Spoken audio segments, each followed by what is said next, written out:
Hello students, welcome to ARA agriculture rankers academy. मैं आपका युवराज धानविक। आज हम BSc एग्रीकल्चर के थर्ड सेमेस्टर की एग्रीकल्चर स्टैटिक्स शुरू कर रहे हैं, जिसमें हम पहला टॉपिक देखेंगे मीन समांतर माध्य। तो समांतर माध्य में जो डाटा दिया जाता है वह दो प्रकार से दिया जाता है। एक होता है डिस्क्रीट डाटा और दूसरा होता है कंटिन्यूअस डाटा। तो जब हमें डिस्क्रीट डाटा दिया जाएगा और वो होगा इस फॉर्म में x1, x2, x3 n तक हो सकता है वो, तब हमें जो मीन निकालने के लिए फॉर्मूला यूज करना होता है वो होता है मीन x बार बराबर x1 प्लस x2 प्लस जितनी संख्या दे रखी वहां तक अपॉन xn। अब इस पर हम एक सवाल देख लेते हैं जो कि है फाइंड मीन 10, 23, 26, 28, 29। तो इसका मीन जब निकालेंगे तो पहले हिंदी वाले बच्चे ऐसे समझ सकते हैं, इसका सूत्र होता है कुल पदों का योग बटे पदों की संख्या। तो इसे लिख लेंगे हम 10 plus 23 plus 26 plus 28 plus 29 upon संख्या के लेंगे 1 2 3 4 5। इन्हें जब हम ऐड करेंगे तो ये आएगा 116 अपॉन 5। देखिए यहां हम इसे पहले भाग करेंगे तो ये 10 2 टाइम्स जाएगा, उसके बाद एक हासिल बचेगा, ये 16 हो जाएगा, फिर ये 3 टाइम्स जाएगा, उसके बाद दशमलव लगा के एक बचेगा जो उसमें दशमलव लगा के 0 बढ़ाएंगे और ये 2 टाइम्स फिर चला जाएगा। ऐसे देख लीजिए आप 116 ये 2 टाइम्स गया, ये फिर 3 टाइम्स गया,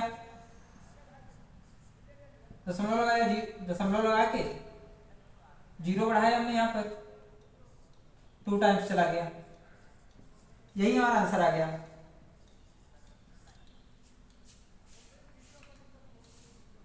जैसे अभी हमने डिस्क्रीट डाटा के लिए देखा, अब हम देखते हैं कंटिन्यूअस डाटा के लिए मीन कैसे निकालेंगे।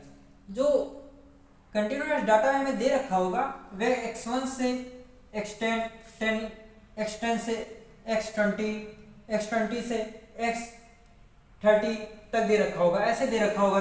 इस पर इसका जो मीन निकालने का सूत्र होता है सिग्मा fx अपॉन n होता है, या फिर इसे सिग्मा f भी लिख सकते हैं, कोई दिक्कत नहीं।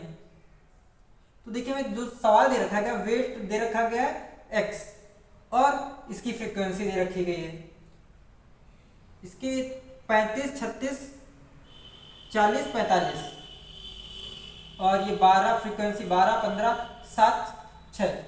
जब इसे हम सॉल्व करेंगे, देखिए इसे निकालने के लिए हमें पहले fx निकालना पड़ेगा, क्योंकि हमें क्या दिया गया है सिग्मा fx।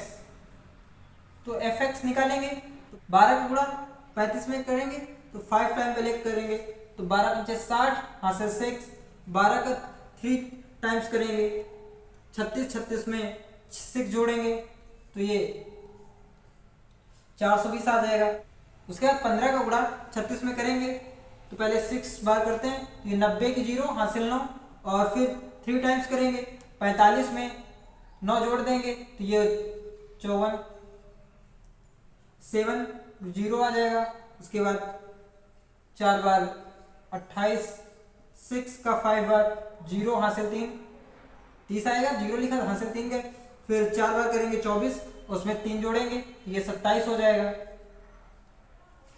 उसके बाद इसे सिग्मा f निकाल लेंगे, इसे जोड़ेंगे, ये 6 7 13, 13 12 25, 25 15 40 सिग्मा fx निकालेंगे। अब इसे हम ऐसे जोड़ लेंगे, जैसे इसे जोड़ा है ऐसे जोड़ेंगे। अब इसे जोड़ेंगे तो ये 0 आएगा, उसके बाद इसे जोड़ेंगे, ये 6 2 4 6 6 8 14 14 7 21 के 1 हासिल 2, ये 2 4 6 5 11 1 11 2 13 13 2 15, ये 1510 आ गए। अब हम लगाते हैं सूत्र इसका मीन लगाने के लिए।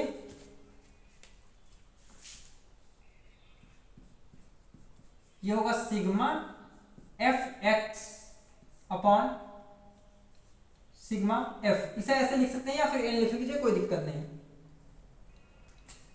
तो हमने सिग्मा एफ एक्स जो निकाला है वो हमारा 1510 निकला है, और सिग्मा एफ एक्स जो है हमारा 40 है। 0 से 0 चला गया, और 4 से इसमें भाग करेंगे 3 टाइम्स जाएगा। उसके बाद हासिल आपके बच जाएंगे 3, फिर 1 होगा, तब ये जाएगा आपका 7 टाइम्स, दशमलव लग जाएगा, दशमलव फिर 7 टाइम्स जाएगा, और फिर 5 टाइम। ये आपका आंसर आ जाएगा। अब थोड़े हम भारी सवाल उठाते हैं जिनका कैलकुलेशन अच्छा हो और अच्छे लगे। वो तो बेसिक सवाल थे जो मैंने सिर्फ फार्मूला समझाने के लिए किए थे। अब ये सवाल उठाते हैं जो दे रखा है। देखिए इसमें वर्ग अंतराल दे रखा गया है, यानी इंटरवल। हमने हिंदी लिख रखी है क्योंकि हिंदी वाले बच्चे इंग्लिश समझने में उन्हें प्रॉब्लम हो सकती है, लेकिन इंग्लिश वाले बच्चों को हिंदी समझने में कोई प्रॉब्लम नहीं होगी, इसलिए हमने हिंदी लिख रखी है। ये वर्ग अंतराल इंटरवल दे रखा है 0 से 10 7, और ये बारंबारता यानी फ्रीक्वेंसी एफ।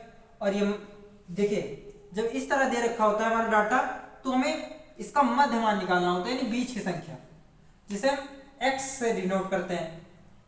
इसे निकालने के लिए हम क्या कर सकते हैं, इन दोनों को जोड़ देते हैं। इन्हें जोड़ने के बाद इनका आधा कर देते हैं, यानी 2 से भाग करते हैं। इन्हें जोड़ेंगे हम तो 10 आएंगे, 10 को 2 से भाग करेंगे ये 5 आ जाएगा। उसी तरह 10 और 20 को जोड़ेंगे ये 30 आएगा, 2 से भाग करेंगे 15 आएगा। उसके बाद 20 और 30 को जोड़ेंगे ये हमारा 50 है, 50 को 2 से भाग करेंगे 25 आ जाएगा।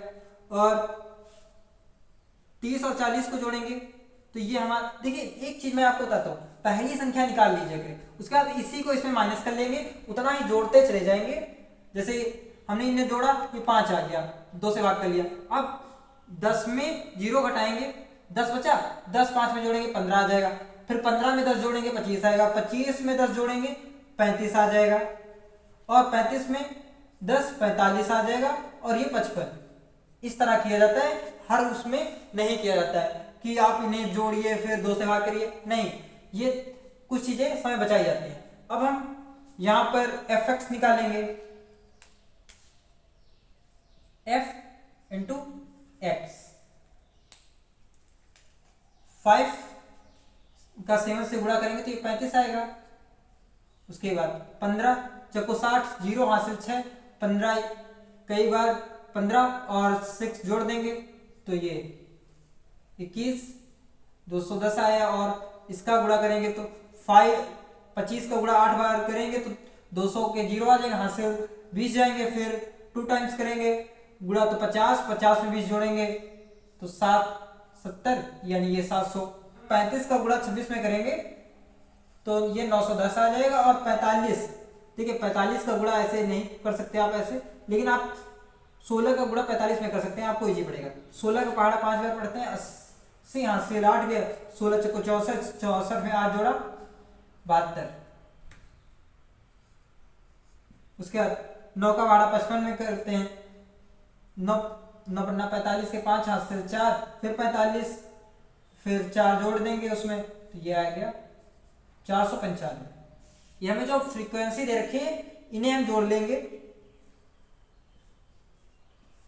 f बराबर सिग्मा f बराबर, इन्हें जोड़ने पर हमारा आएगा 100। और इसी प्रकार इसे भी जोड़ेंगे हम, सिग्मा एफ एक्स बराबर, इन्हें हम जोड़ेंगे तो इसका आंसर आएगा 3070। अब सूत्र लगाते हैं इसमें हम सूत्र लगाएंगे x बार बराबर sigma F x upon sigma F. अभी जो हमें सिग्मा एफ एक्स निकाला है वो 3070 निकाला है, तो ये 3070 और सिग्मा एफ जो हमने निकाल के रखा है वो हमारा 100 आया। देखिए 0 0 गया और ये 0 है, यानी दशमलव एक संख्या बाद लग जाएगा। ये हमारा इसका मीन आ गया। इसका मीन का एक सवाल होता है जिसमें कहीं इसका एक समांतर माध्य दे दिया जाता है, यानी मीन दिया जाता है, और यहां पर कहीं पर x मान लिया जाता है, तब हमें निकालना होता है उस x की वैल्यू। ऐसा सवाल अगर आप लोग कमेंट करेंगे तो इसकी हम एक अलग वीडियो, अगर आप लोग कमेंट करेंगे उस तरह के सवाल की, तो मैं एक अलग वीडियो में 4-5 सवाल उस तरह के करा देंगे, जिससे आपको समझ में आएगा। अगर आप नहीं करना चाहते तो कोई बात नहीं, लेकिन अच्छा सवाल होता है, वहां पर आपको समांतर माध्य दे दिया जाता है, यानी मीन ये पहले दे दिया जाएगा और सारी वैल्यू दी जाएगी। बस जैसे यहां पर कहीं पर हटाकर x a b c d कुछ भी एनीथिंग, फिर हमें उस का मान निकालना होता है जो हमें नहीं दिया गया है। यहां पर शायद 26 था। तो आप कमेंट कीजिएगा कि इस तरह के सवाल कराएं या ना कराएं।